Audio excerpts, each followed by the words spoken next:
It's time now for Spears on Sports with John Spears, presented by M&M Carnage. And now, here's Tony. Scoot, what's up, man? What's up, Tony? No John Spears in the house. Well, I don't know. We going to boo him? I mean, yeah, we're booing him. Sometimes you got to get him out of here. Got to get his priorities in line. Yeah, he's down in Athens, Georgia, opening the college basketball season today.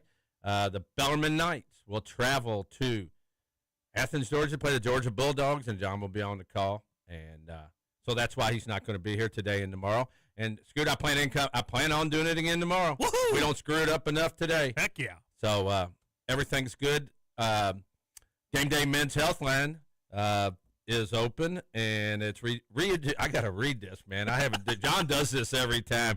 Gameday Men's Health is redefining men's health. No shortcuts, just results. Testosterone, peptides, weight loss, and sexual performance therapy. There's what John was talking about.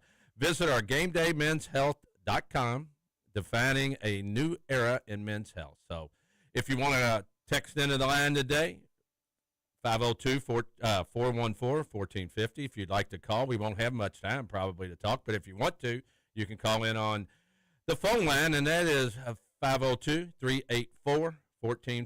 And Scoot, I don't even know where to start today because there's so much going on this weekend. I know your show this morning. I just heard Michael giving you heck, saying you needed 30 more minutes, and I needed an hour.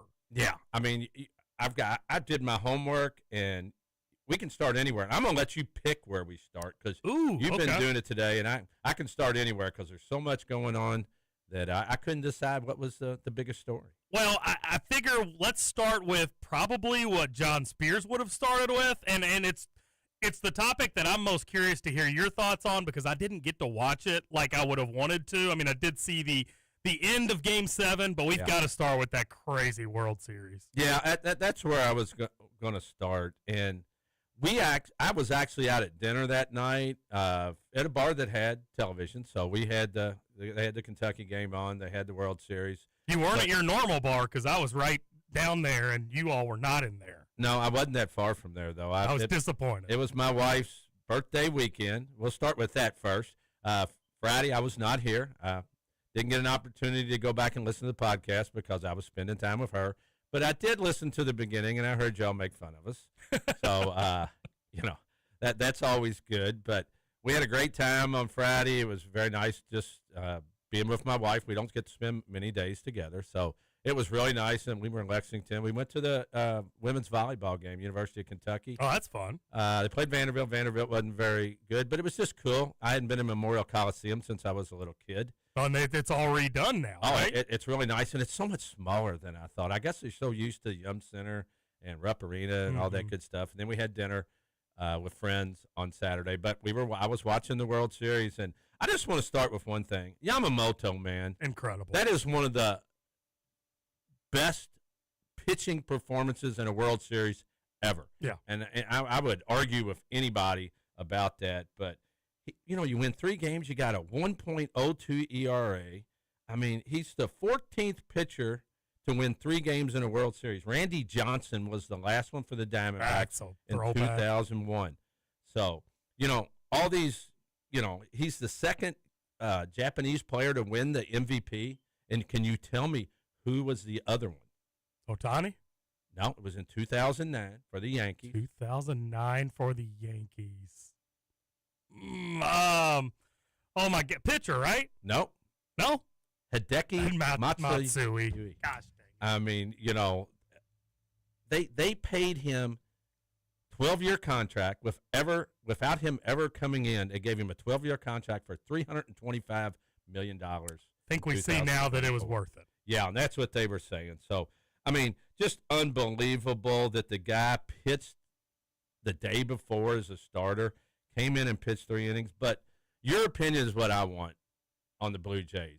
Just totally demoralized, coming in 3-2 and going home. I mean, I told you all, and I don't want to brag. I said I still got the Dodgers. I think the Dodgers are the better team. You did? But, yeah. But the other side, were they the better team, or did the Blue Jays just not be able to pull it off? I mean, truthfully, I think that the Blue Jays were the better team in this series. They just, for whatever reason, choked in Game 6 and 7, and maybe it was looking across at the other dugout, and you know how much money's in that dugout, and maybe there's a little pressure there, or the fact that you're at home. But, I mean, when you have Game 6 and 7 in Toronto, and all you have to do is win one of those games, you have got to find a way to make that happen. And when you have a, 4-3 lead going to the ninth inning in Game 7, you cannot allow Rojas to hit a homer in that spot. You can't allow the Dodgers to get back in the game. I knew when that Rojas homer went out, I thought immediately Dodgers are winning this game. Yeah, at the same here. He's a 36-year-old utility infielder who wasn't even really starting the game, and he just kind of stuck his bat out and hit it. I mean, it was crazy that, and can you imagine being a Blue Jays fan at that game? And you're sitting there, it's the ninth inning. You're getting ready to win the World Series. You're already thinking about where you're celebrating, what you've been at the World Series, and it's been forever. For the Blue Jays, it's been 32 years. Since 93, right? Yeah, Joe Carter hit the walk-off home run. And, I mean, it's unbelievable that the Dodgers, and you know what? We talk about this a lot. I like the Dodger players. I'm not a Dodgers fan. I mean, the Dodgers have dominated here lately. But when you got guys like Ohtani and Freddie Freeman and Mookie Betts and Will Smith, guys that are not arrogant type players, guys that, as John would say, Tatis and those guys, I'm an old man, I get off my lawn, all that good stuff. I heard you all on that too. But, that home run, but the catch in left field, did you see the catch that I always want to say Pages, but Pages. It looks like Pages. Andy Pages, you didn't see it? I don't think so. I'm going to look it up. Oh, in the ninth inning, they were playing in, and Hernandez was playing left. He came in defensively in center, and they hit one over their head, and it was going to end the game. And they ran into each other, and Pages caught it and knocked Hernandez down. And it was one of the best catches you'll ever see, man. I remember this. It was in the ninth inning. Yeah. I mean, that ends the game too. Right. So, just great plays. There was great defense by the Blue Jays. I mean, they made phenomenal plays. And still, though, let me go back to that catch because that should not happen at any level of baseball. Maybe you see this every now and then in like Little League or whatever, but with professional athletes, you should never run into each other in the outfield, ever. That should never be a scenario that happens. No, I agree with you. I was an outfielder. I'm still an outfielder for many years, and but it was over their head. They were in close, and when they ran over each other, I mean, that could have just ended the game right there. What a way for the Dodgers if that would have happened to lose that game when two guys, they get tangled up. But, man, there were so many things in there. In the 11th inning, Guerrero doubles. They get him to third. They got first and third. Both games, Game 6 and Game 7, end on double plays. Yeah. And gutted was the word I saw for the Toronto organization. And it's just like, I don't know. I'm not a Blue Jays fan, so I don't know. I've been with a lot of teams that are bad for years and took a beating, But when you look at the Dodgers, nobody had repeated since the Yankees in 98 to 2000. Oh, really? It's been that long? Yeah, and you know who the last National League team to repeat was? Reds? It was the Reds in 75, 76. Come on. So that just kind of shows you right there. They've won 3 titles in the last 6 years. And are they, you look at the payroll and you go, it's an all-star team. But you still got to find ways to win, and they still win. So, yeah. I mean. I'm curious where this stacks up in terms of World Series for you. For me? Mm-hmm. I mean, it's got to be the greatest ever, right? Any of them that go 7 games are right at the top, first of all. None of us predicted 7 games. No. We were going 5 games.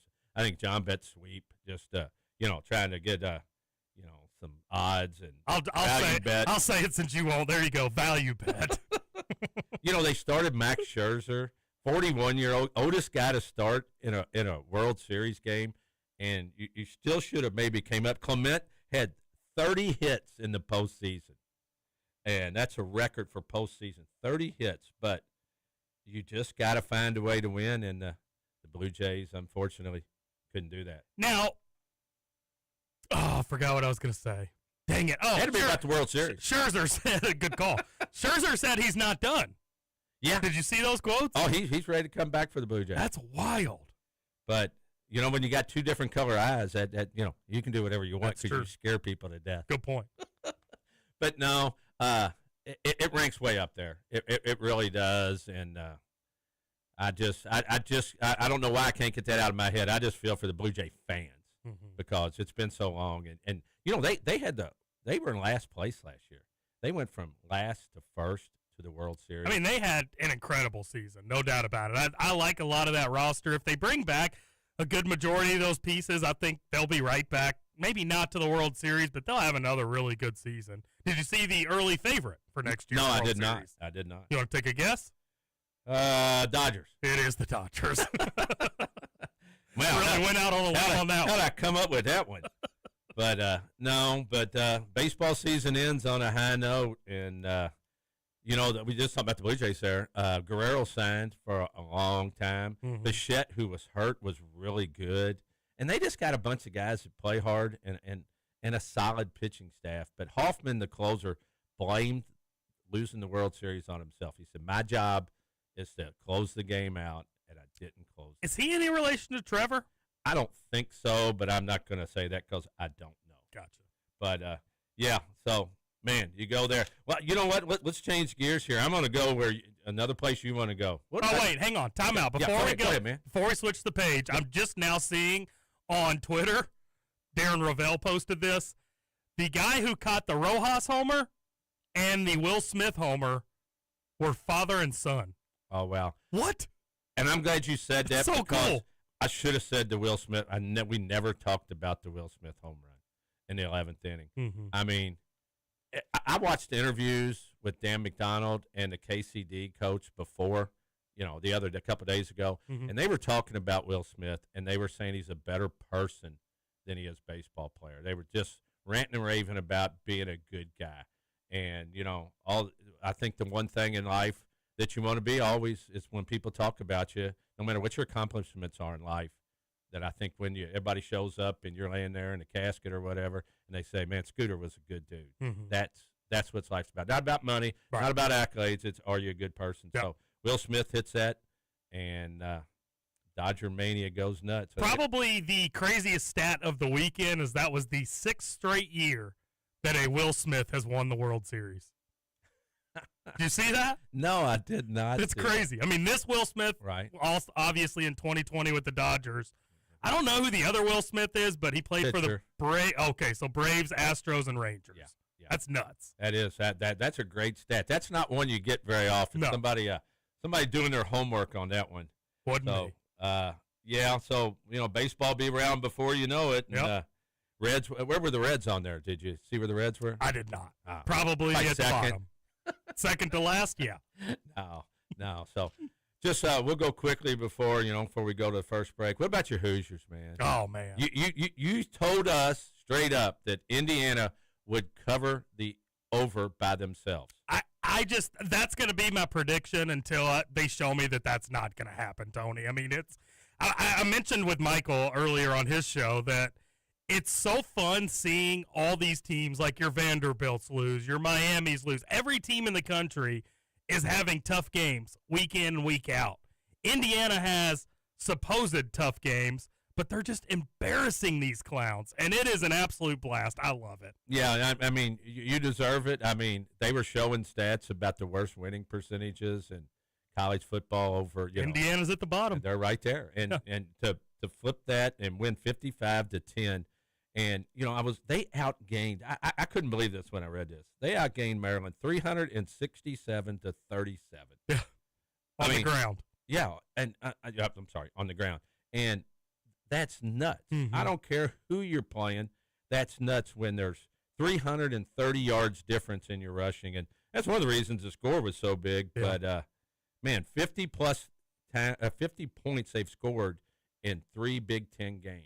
5 of them total for the season. I know it. I got that written down, too. It's crazy. And when you start thinking about the rest of the season, maybe they don't do it against Penn State this weekend. Penn State may hold them to 42. Yeah. But after that, you got Wisconsin and Purdue. I mean, there's 2 more 50 spots right there. Those teams, they stink. Yeah. And you know what? Everybody, and John kept saying, well, Penn State might be one of those games.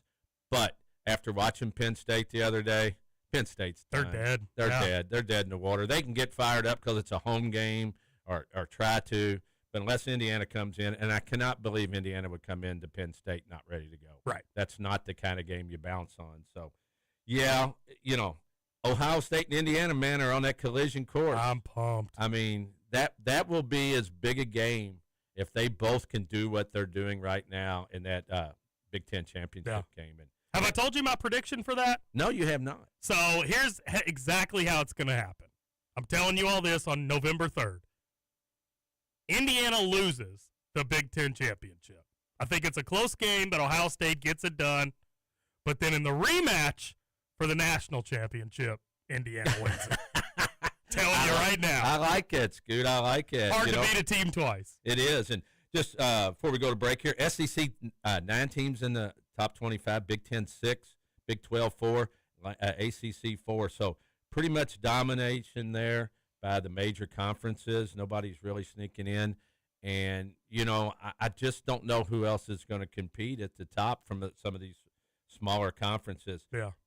Who would be the Power 5 representative?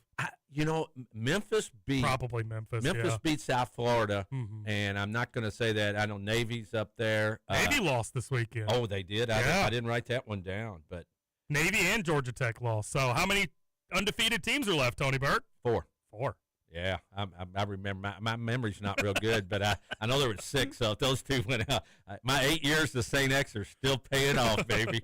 So yeah, and the only other one real quick talk about before we go to break is Texas Vanderbilt. Vanderbilt screwed the game up early, turned the ball over, got behind, couldn't come back, and They dang near did though. they almost did. Sarkisian was talking with the game day people at the before the game. I saw a little of that. I was at a Breeders' Cup party before I went out, and they were talking to him straight up on the field, and he said his running backs have been banged up, and he even said Manning has not been healthy all year. Manning ended up throwing for 328, but we had this conversation the other day. I want your opinion real quick. Arm strength. Does Manning is his arm strength not that good? Maybe he's hurt, but there's no way the way he throws the football, he's going to play in the NFL. Not right now. Yeah. No. And coming into this season, everybody was talking about him being the number 1 pick. I thought that was a little overblown, and now that we've seen the season play out the way it has, it's definitely overblown. Maybe another year does him some good, but he's not ready to go to the NFL right now. Nope, the name helps. He makes a whole lot more money at Texas than he's going to make in the NFL. So with that, Scoot, we're going to go ahead and take our first break here on the Big X. You're listening to Spears on Sports without John Spears.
Yeah!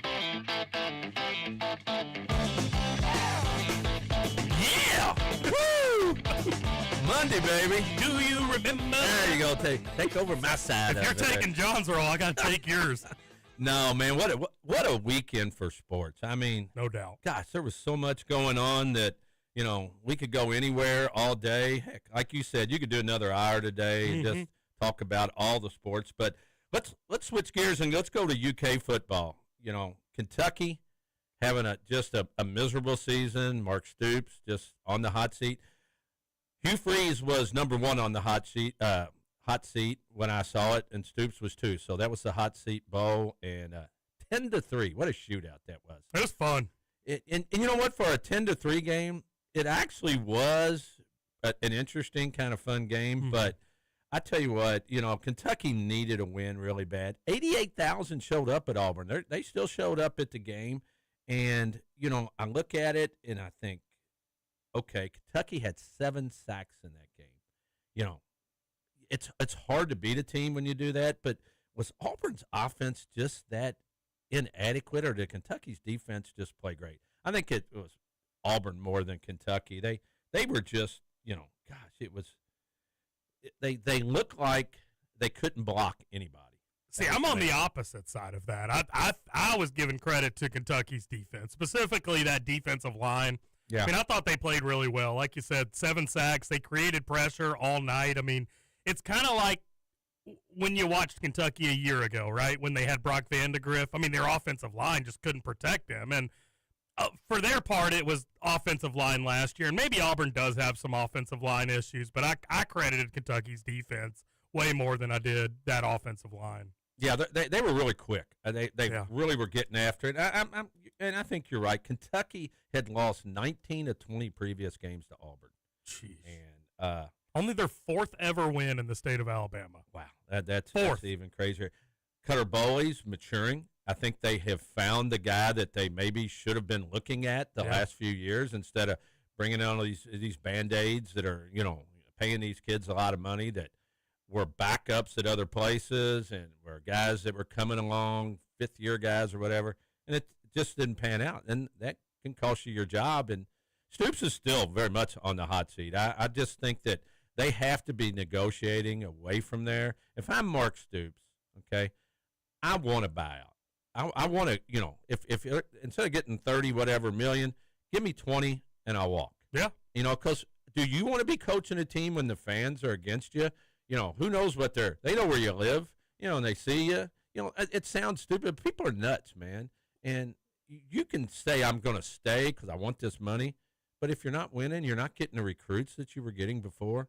I mean, how much fun is that as a coach? Well, and that's the thing that made this win pretty confusing, right? Like, all it did is just muddy up the water in Kentucky fans' brain. Because I feel like everybody's on the same page that let's just get rid of Stoops, start anew, start something fresh. I mean, look what happened with Kentucky's basketball program when you bring in Mark Pope. So I think everybody's on the mindset that they want that to happen. But then you go down and you win a game like that, and it's like, well, what's going on here? And you saw Mark Stoops on the sideline. I haven't seen him that animated on a sideline in probably 2 years, yelling at officials, yelling at his players. Just like he looked like he cared on Saturday, and that was really unusual. Yeah, the interview after the game, he even kind of choked up a little bit talking about his team and thought he was going to cry about everything. Yeah, so I got home and I was, watching the World Series, and I turned on the post-game interview. Actually, it turned it on. I just wanted to see what he had to say. Mm-hmm. So I hit it perfect. They had just started talking, and same deal. I mean, he just talked about how hard they work, that these kids, and that's what, I talk about a lot as a coach. Everybody, it's a coach. It's a coach. Coach says this. Those kids work every day. Yeah. They work all year long. I don't care who they are. It's the fans all get all worked up. Oh, I'm miserable. And those kids are out there, and they still, when you think of how old you are, and I've got kids that are 26 and 28, and when you think about those guys being 20 years old and 21 years old, yeah, okay, people, they're getting paid. You know what? They're spending their time, their effort. They're working their asses off, man. And, to get a little reward for that. And with Florida coming up, Florida's coming to Lexington. I mean, Florida's a 3.5-point favorite. Mhm. That's a game Kentucky can win. Absolutely. Florida gave Georgia all they wanted. So, are they going to be ready to go to Kentucky and play? I don't think so. That's a bounce game. I mean, I got Kentucky winning this one. I do too, because when Florida thinks they have a chance to beat Georgia, which is their biggest game pretty much of the year, and they're having a terrible season, and then you got to go to Lexington. Well, we'll win one here. We'll get one back. Yeah. And I don't think Florida come in ready to play. And Kentucky has played very well against Florida here in recent future. So in the past there. So well, and it's very obvious to me watching that game on Saturday that the fan base may have given up on Stoops, which is fair, but the players have not given up on Stoops. And if you don't have to be supportive of Mark Stoops, but I think every coach would agree, and you can attest to this probably, Tony, you don't have to support him, but at least support the guys that, like you said, are going out there and busting their ass day in and day out. Yeah, I mean, it's easy to be for the guys that are winning all the time and patting them on the back, but the guys that work, there's a lot of teams out there in the country. They put in a heck of a lot of hours, and sometimes you just don't have the talent, or things go wrong. And yeah, I always feel for the players, even high school, college. I mean, it's a lot of work, and when things don't go right, it's really. I've been on that side of the table in sports too, and I always told my kids that I coach, when you're beating somebody bad, put yourself in the picture of them. Don't stop playing. Don't embarrass them. Yeah. Because that could be you, and I always felt that way. But one guy that didn't get much out of that game was Hugh Freeze. No. Hugh Freeze was 6-16 in the SEC after 2+ seasons. See you. And as soon as that game was over, I go, you know what? Auburn's going to have a new coach next week. Yep. He's the 8th coach to get fired this year already. That's just insane. Oh, man. So Auburn's had 4 coaches in the last 7 seasons. And I don't know what's going on down there on the Plains. If you're a coach, would you want to go to a place like Auburn? Because I brought this up on Just the Cats. I said Auburn's a better job than Kentucky. And Michael refuted that, and he said, yeah, but they've had 4 coaches in 7 years. So if you go down to a place like Auburn, you're only getting 2 years. And if you don't have success in 2 years, see you later. Yeah, I'm with you there, but past history tells you Auburn should be a place to go to. Mm-hmm. Now, I've never been to Auburn, Alabama, but I heard there's not much in Auburn, Alabama. There's a college and a veterinarian school, and besides for that, there's not a whole lot. So if you're not winning down there, especially, and I know Alabama hasn't been Alabama of the past, but they're still winning. Yeah. And it's kind of like Kentucky and Louisville. When one's winning and one's losing, it makes it worse because you're looking at, listening to the Alabama fans celebrating, and you can't even win. You can't even beat Kentucky. Right. So, I don't listen to that type of sports radio, but I guarantee the Auburn fans are going nuts. So, Indiana, AP poll, Ohio State 1, Indiana 2, whoa! Texas A&M 3, Alabama 4, and Georgia 5. That's Is Oregon still 6? Yeah, they were still 6. I think I wrote them down here. Virginia's 12th. They have found a way to go 8-1 somehow or the other. That loss Louisville had to them is just as a kicker. And you know what? Mm-hmm. Louisville's 14 at 7. I thought Virginia would struggle at Cal. I did too. And but they have figured out a way to win. Win ugly, win whatever they got to do. I know Michael brought these up that Georgia Tech, and you said Georgia Tech gets beat 48-36 by NC State. And it's just like, wow. SMU in overtime over Miami. And, I'm going to switch over real quick to Louisville, and I want to start with not even the game first. I was looking at this, and in the ACC, Virginia's 5-0, Georgia Tech's 5-1, Pittsburgh's 5-1, Louisville's 4-1, SMU's 4-1, and Duke is 4-1, and Miami, who everybody thought might win the national championship, is 2-2, and there's no Clemson. So Miami and Clemson are not in the top 6 in the ACC. Clemson's a bleep show. It is, isn't it?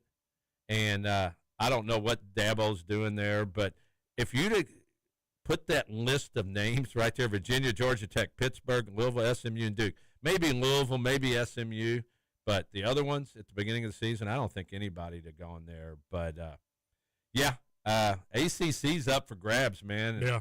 I don't know what's going to happen there, but if you're a Louisville fan, do you want to play in the ACC championship? John brought up a good point. Him and Big Al the Fish were talking about that the other night at the Louisville game, And he said maybe the best scenario is to win out, not make the ACC championship game, and not taking a chance to lose a game in the championship game, and taking your one loss into the playoffs. Yeah. I mean, on the other side of that, though, if you're in a conference championship, I'm of the mindset that you're in the playoff, win or lose. I don't disagree with you, but they were making a point in the party I was at with a bunch of Louisville fans. Some of them said I don't disagree with that. So it's going to play out on the field. The one thing Louisville cannot do is throw a clunker against Clemson. Yeah. If that would throw a wrench into the whole thing. So for sure. I don't think that'll happen. But Miller Moss the other day, he is just. I don't know if they thought he was the answer. He was 19 for 28 for 136, an interception, and a touchdown. But that's averaging just at 5 yards a reception. It's not good. And with that running game, you should be able to throw the ball because the Brown brothers, they're not brothers, but they carried it, man, 28 times for 224 yards. That's 8 yards a carry, 3 touchdowns. Isaac Brown got hurt later in the game, but he had 16 carries for 130. And when that sucker goes through the line of scrimmage and you're not touching him, you're going to be chasing number one. I mean, he's gone. Kewan Brown had a big game. He had 12 carries for 94 yards and 2 touchdowns. Virginia Tech led 16-7 when Louisville took the lead for the first time with 9:07 left in the third period. And Virginia Tech was pretty much in control of that game. Mm-hmm. And then Louisville looked like they woke up a little bit, and then they kind of kicked it in gear and did what they've done pretty much all year long, played well in the second half. So give Louisville their credit. They, doing a great job, 7-1, Coach Brom. Scooter, you think there's anything in the world that would take Jeff Brom out of Louisville? I don't think so. No, I really don't. He always talked about the Notre Dame job was the one. Maybe that would be the one, but yeah, I keep seeing his name up on like coaching boards, and it's like I don't think Jeff Brom's going to leave his alma mater. I really don't. I don't either. His roots are so deep here in Louisville, Kentucky, with his family and his dad being always around the program, but the Trinity thing. Well, and you just moved your whole family from up in West Lafayette back to Louisville, and then a handful of years later, you're going to say, all right, see you, Louisville. I just don't buy that. No, I think after the stint at Purdue, and he did a great job at Purdue. Kudos to Greg Brom, who always took care of John and I when we wanted to go up there. And but yeah, he was probably like, people want to come to Purdue games. Yeah. We had ball up there, man. We went to one Thursday night before Labor Day when they played Penn State and they lost, and they blew the game. I mean, flat blew the game. But and then y'all had to play in the Big X Scramble the next day and got smoked because you were so tired. Was that the one we got smoked? Yeah. The one we smoked you. No, that's it's y'all been got a couple smoked. of years ago. Yeah, I'll give y'all that one. But if I'd have been there this year, it would have been a different story. Yeah. Still on the disabled list. Was in the simulator at St. X on Friday before the game, playing a course over in Australia. Feeling pretty good, man. Swinging that club, swinging that driver hard. Spears came in there, John did, and he goes, "What are you doing, swinging that hard?" I go, "John, I feel great, man." He goes, "You're an idiot." So yeah, I've been called an idiot before, mainly by my wife. How was the green gold scrimmage? Green gold, man. I tell you what, I know there's all these transfers coming into the state and into the 7th region. St. X was, man. They're gonna be good again. Yeah, they're number one ranked in first poll. Jeremiah Jackson, who's oh man, yeah, the St. X guys couldn't guard him. Josh Lindsay had 29 points. They were from everywhere. Or future Hoosier. Yeah, okay, maybe.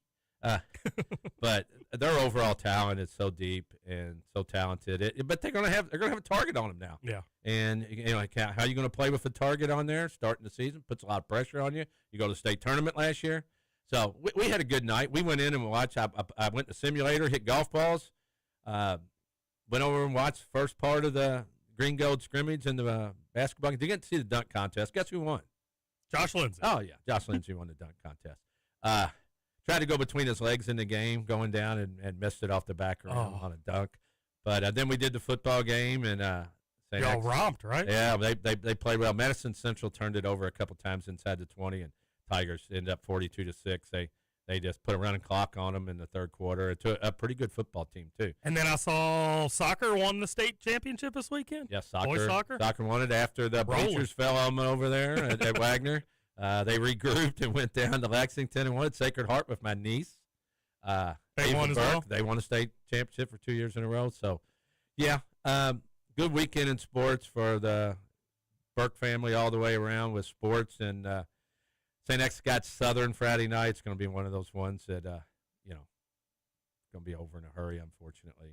I don't know why everybody gets into playoffs anymore. I know some teams might be decent, would be the third seed and get left out, but everybody gets a trophy, Scoot. And unfortunately, I wouldn't want to be on that team getting that trophy because it's not going to be much fun. Hey, so Buzz has a text into the Game Day Men's Health text line. Asks, has any coach ever coached his team all week to lose? Every coach I played for or have ever met coaches to win. I was at the game the other night that was basically over, but not one player was dogging it. Yeah, no, it's the truth. And if you have pride, and as a coach, my dad used to joke with me when we were playing somebody we shouldn't have been playing in basketball, like in a scrimmage. He goes, Tony will get more out of this because he'll work his kids harder and teach them more by, and I don't think any coach, and if you are coaching and you don't put it, the effort in and all week long and in the game, even though you don't have a very good chance, shouldn't be coaching. Yeah. So with that, Scoot, we'll take our second break, and you're listening to Spears on Sports here with Scoot and Tony.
Back here on Spears on Sports. It should be maybe Burke on Ball or Yeah, Burke let's change it. and Kalen doing it all, something like that. But there's so much. You're right. I've got a page of NFL that I have all kinds of things. Well, we got tomorrow. Yeah, that's what I was going to say. We're going to push that to tomorrow. But we're going to preview just real quickly before we do birthdays what's going on in college basketball starts tonight. And Cardinals are at home. And like John said, 9 o'clock game on the ACC network against South Carolina State. Why? I guess the ACC's got a 7 o'clock game. I didn't look and see, but, I mean, you're looking at Louisville is I've seen it two different places, 34.5, 33.5. And it's a 9 o'clock game on a Monday night. I agree with what John said last week. How many people are going to show up tonight? It's going to be a lot of empty seats because of just people working, school, everything else. I mean, it's just going to be one of those things. And South Carolina State comes in. They actually lost in their conference championship to Norfolk State last year, 66-65. They only returned one player out of their top 8, and he's actually the preseason player of the year in the MEAC, and that's Jaden Johnson, a 6'1" sophomore guard that Louisville's going to out-talent them. They're going to outplay them. Louisville 27-8 last year, number 11 in the country. The coach for South Carolina State is Eric Martin. He played for Cincinnati Bearcats. And so what do you think? I saw a couple prediction meters, Scoot, and everybody's picking, like, I've seen 33 points, 30 points, 28 points, and the spread's 34.5. Can't make it high enough? No, I think they're spot on with it. Yeah. To be honest with you, yeah, I think it'll be somewhere right around there. I'd be surprised if it's too much higher than that. Now, there are some juicy games out there that I think could be routes tonight. And, I mean, look, if you're beating a team by 35, that's by all intents and purposes a route. Yeah. But I think they got that number pretty close to where it needs to be. Yeah, 156.5, see over on that. And, the first games of the season, you don't know what's going to happen. Right. The one thing, but Louisville, I was out there that night against Bucknell, and if South Carolina State does not do a good job of defending the three, Louisville can score a lot of points in a hurry with the shooters they have on that team. Now, the other side of it is if they play teams that have good inside games and defend them pretty well, it might be a struggle. But I expect Louisville to win big. I think everybody does. John Spears down in Athens, Georgia, where the season's opened up for the Bellarmine Knights. Unfortunately, the Knights were 5-26 last year, and this is Doug Davenport's first year. Spread on the game in Athens is 23.5. What you got there, Scoot? You going to go with the Knights or the Bulldogs? I'm placing a parlay as we speak. I think I've got to go with Georgia here, right? Yeah. I early in the year. Until I see anything out of Bellarmine. Right. No, and Doug Davenport, Scott Davenport's son, getting his opportunity. Bellarmine's picked 10th out of 12 teams in the A-Sun. And Jack I always say it, Karasinski is their leading scorer coming back, senior, 15-4 a game last year. Kenyon Gooden's one of their top receivers, and Tyler Doyle. So Georgia's had 220-win seasons the last 2 years, and I looked this up, and it was the first time since 2015 they made the NCAA tournament. This will be Mike White's 300th win if they beat Bellarmine tonight. Oh, how about that? Couple big games, good college games to start the season. Florida versus Arizona That in the should be fun. Hall of Fame series. That's a 7 o'clock game. Florida's a 2.5-point favorite. And in the second game, I didn't look at the spread because I got so much written down here. BYU versus Villanova in the second game. Those games are on TNT tonight. So I'm excited to see that BYU team. I think they're going to be a team that makes some noise with A.J. Devanza and then Richie Saunders. I really like him as well. They should be a lot of fun. No, they should be, and see how that works out. Villanova's been down the last few years to see if they can get their program after Jay Wright left. They just haven't been the Villanova of the past, and Arizona's Arizona. So 4 good teams playing there. If you really want to watch some good college basketball, so I think there's a football game on tonight. I'm not sure, but Cowboys and Cardinals. You could argue this is not a football game tonight. I do have a lock for you tonight, though, if you want to hit the brick and mortar when you leave. Oh, tell me, man. UConn, 40.5, playing New Haven. You ever heard of New Haven? Because I haven't. They're going to beat them by 70. They're close, probably New Haven, Connecticut. They are in Connecticut. They're going to get smoked. Yeah. It's my lock of the night. Yeah. I'm trying to find some teams to, bet to win it all early in the year. And, Connecticut's always a good way to lean. St. John's has good odds. I think Patino, he gets all that money and all those transfers up there. So that helps out a lot. So, yeah, college basketball starting, man. I'm pumped. I am too. I wasn't pumped until literally this morning, but I'm really excited now. Well, cool. So let's do some birthdays, man. Let's go. Oh, I was not ready for you, Tony. All right, here we go. Damn it. Oh man, I got a few. Scoop meters. I love it. We'll fire in there. All right. All right. Well, the first one turning 73 today. Roseanne Barr. Oh my gosh. Really? I mean, we're off to a great All right, start. let's move on. 1.5. Dennis Miller, 72. Tons of shows, movies, Saturday Night Live, all those good ones. So he turns 72 today. Kendall Jenner turns 30 today. She's 30? 30 years old today. Kendall's a solid 4. I thought you might go 4 there. I like Kendall. And she's a Jenner. As long as she's not Bruce, you're okay there. Dolph Lundgren, 68 today. The Rocky movies, the big Russian boxer. He's been in a ton of movies. He's always a bad guy. Turned 68 today. And here's one you're going to have to go back on. This is one that I like a lot. She turned 72 today. Kate Capshaw. You know who Kate Capshaw is? Capshaw. Okay. C-A-P Shaw.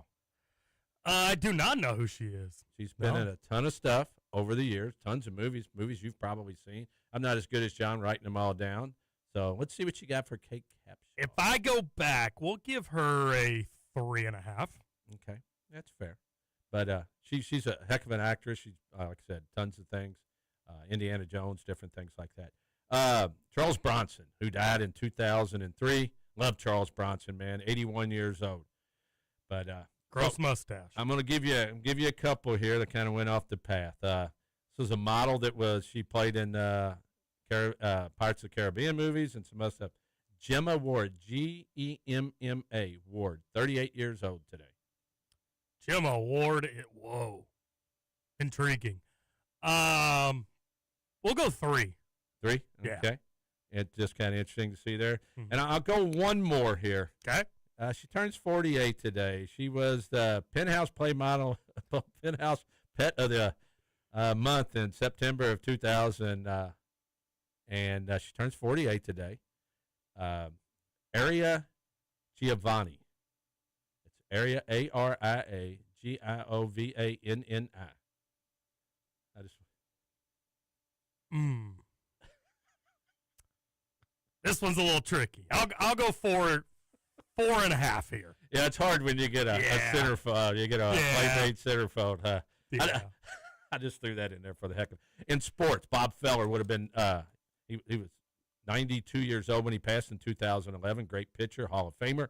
Larry Holmes, who defended his heavyweight championship title 20 times, turned 76 years old. Phil Simms, who was on with Michael Bennett. Yeah. How about that? Just a few months back, I assume. Phil Simms, local guy, Morehead State, Southern High School, 71 years old. And Brian Hernandez, jockey who won the Breeders' Cup, not won the Breeders' Cup, won the Kentucky Derby, and the Oaks, turns 40 years old. Wonder how he's doing. I don't know. Any update? I was wondering about that, too, when I saw his name. He had that really bad spill and got hurt very bad. So, it's a shame when just with the Breeders' Cup over the weekend with all the stuff going on that Brian Hernandez was not there riding. And Breeders' Cup this weekend, I didn't, get to really bet them like I normally do. The party at our boy Troy's house. Big Al the Fishing, the guys all hitting them hard, and I had to leave. But I really wanted to bet journalism. Didn't get it up because I was at a party.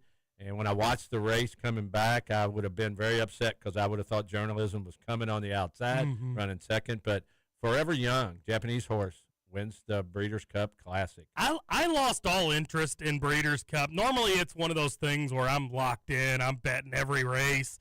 When I got the news Sovereignty wasn't going to run, that's my favorite horse of all time. That literally broke my heart. So I didn't really pay attention to it. Yeah, you know, Del Mar is a place I want to go. I actually was invited to go, but I thought, what's it going to cost me to get to San Diego, get a hotel room, transportation, and get in there? And my buddies who are the Big Al the Fish and the guys who always go, they just rant and rave about Del Mar. It's one of the most beautiful places on the face of the earth. Well, you and Big Al need to win one of those pick'ems. Immortal locks. 3-2. I told you, 3-2. Man, and the Texans, if they're winning the game, they give up a 2-point conversion, screw up at the end of the game, and give up that field goal. Scoot, if we're 4 for 4, Big Al the Fish sent me who was picking. You know, the percentage of being picked. All our games were like in the 15s. Oh. If so, we would have been 4-0. We could have hedged huge last night on Washington. And, I mean, it wouldn't have been a $100 hedge. It would have been a big hedge. But, once again, it doesn't work out. The 6-pack was 1-5. I'll let John talk about it. We'll talk to him about it when he gets back. He did text me that. Yeesh. So, the 6-pack struggling a little bit. I know he was on Cal, and I was like, okay, well, so who was his one win, I guess? I don't have him down. He just texted me and said he was asking me about. Would have been Buffalo was his only winner. Was it? Okay. Yeah. Because when he texted me, he's like, boy, wouldn't that, you know, if the Texans would have won that game and the Commander Skins would have got beat like that, wouldn't that have been horrible? And I go, no, we would have edged for a lot of money if we were 4-0. Right. But a couple tidbits before we get off here. I want your opinion on this one. Joel Embiid's $50,000 fine. Did you see what he? No, what did he do? You know, they said he like karate chopped his crotch. I saw it. It did his, you know, kind of down to his legs. $50,000 for a gesture. I mean, I thought it was way out of line. You can check it later. I mean, Tony, that's like me and you getting fined $2.50. I know, but it's just the principle behind it with me. I mean, I'm not a guy that thinks you should show people up and do all the celebration, but that's kind of big. Couple games that I wanted to talk about just on the way out. Bobby Petrino, everybody. Bobby loses 38-35 as the interim coach at Arkansas. They had a 14-point lead, and Bobby has not won a game since he fired the defensive coordinators and took over Bobby. for the Razorbacks. Dion, you know I love talking about Dion before we get out of here. They got hammered 52-17 by Arizona. They have been outscored the last 2 weeks 81-7. They're 3-6 in the Big 12. Not good. And we're going to get out of here. John will not be back in tomorrow. I'll be back in here with Scoot. Yeah. Matt Dennison will not be in. Under the weather. So we're just going to shut it down, Scoot. Shut it down. And we'll get out of here today. Hey, thanks for listening to Spears on Sports today with me and Scoot.